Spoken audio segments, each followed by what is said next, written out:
Hello, I am Charies Damasco from Bachelor of Arts in English Language, and in this video, I will discuss 5 different theories in linguistics. These theories are cognitive theory, monitor theory, discourse theory, social interaction theory, and variable competence theory. So the first theory is the cognitive theory. This theory is an approach to psychology that attempts to explain human behavior by understanding your thought processes.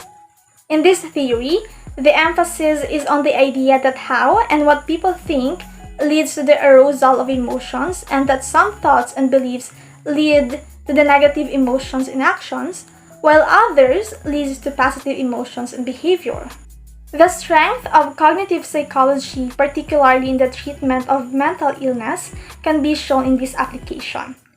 By offering relief from mental diseases, cognitive therapy, for example, successfully modifies patients' thought processes.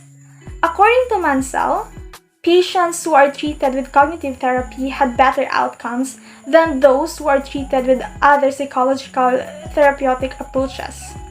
In the case of anxiety disorders and impulse control issues, the favorable benefits are also obvious.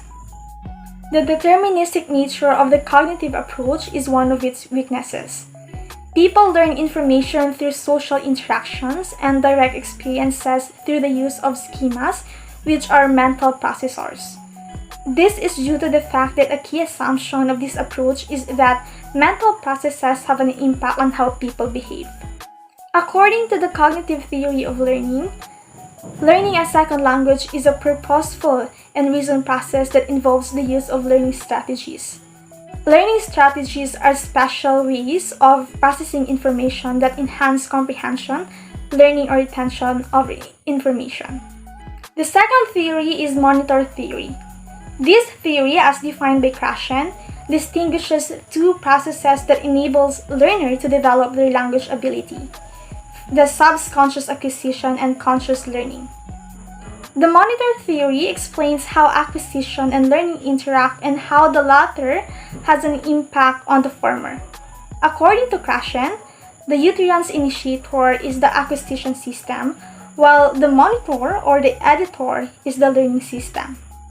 One of its strengths is that the more comprehensible input, the more second language proficiency are developed, and thus teaching methods are independent on comprehensible input. The weakness of this theory is that certain beliefs create certain conditions that must be met in order to be effective, and it's important to have these circumstances in order to support this idea. The relationship between language acquisition and language learning has been identified using this hypothesis. As a result, there have been various studies conducted with the goal of providing information about human language and language learning. It is certain that in terms of language acquisition, a monitor is that anything that corrects your language performance and puts pressure on you to speak appropriately rather than just transmitting meaning. The third theory is the discourse theory. According to discourse theory, the structures of power in our society impact how we speak and write in our daily lives, and our discourses reflect and produce conflicts since our society is marked by struggle and conflict. In general, discourse theory is concerned with human expressions, which are usually conveyed through language. Specifically, it emphasizes the link between human cognition and such expressions. The strength of monitor theory is that it helps researchers to see the motivation behind the text by allowing them to view a problem from a different perspectives.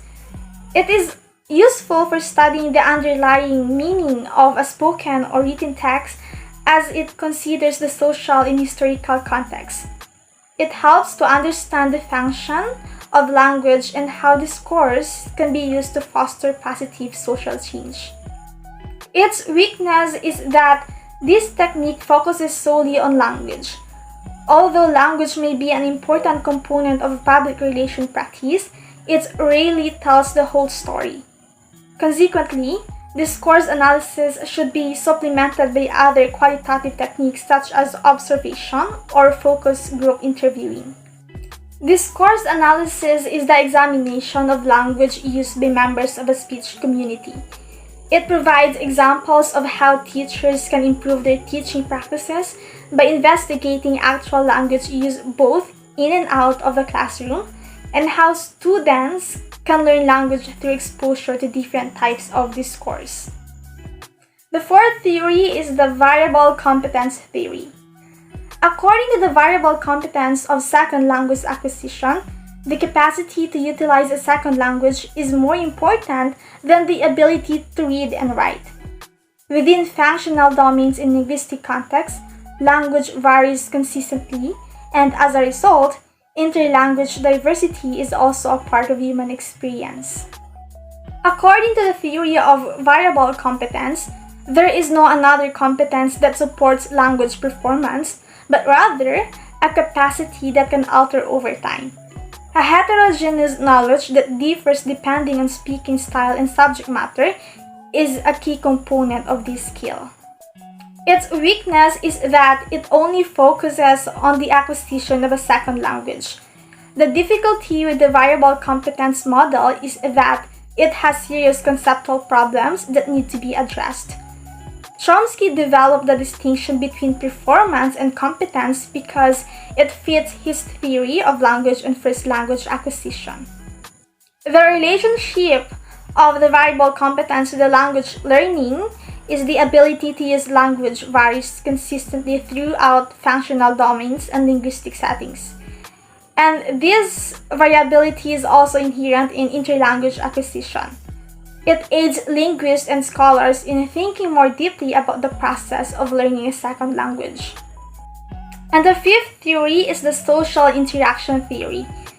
This theory is an explanation of language development emphasizing the role of social interaction between the developing child and linguistically knowledgeable adults.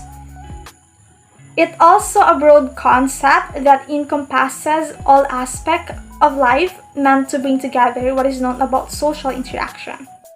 According to social interaction theory, people's social behaviors are determined by the social pressures they encounter.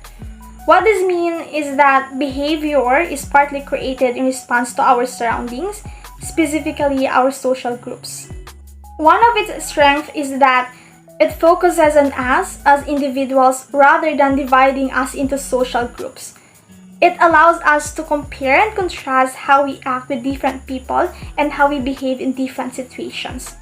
It helps us understand the social construction of the world. Its weakness is it focuses on the individual. It misses out on larger structural questions, on power dynamics, and on social inequalities. And also, its weakness is that it overestimates people's ability to build their own realities, ignoring the amount to which they live in a reality that isn't their own, and it focuses solely on intellectual activity and ignores the emotional aspect of human action. It is easy to overlook the importance of language in everyday life and events. The study of how we use language to negotiate relationships, behaviors, and events in our daily lives is known as language and social interaction. Children automatically learn a language in social situations where they engage with their caretakers. In fact, research has shown that in the early phases of language acquisition, social engagement aids lexical and phonological development.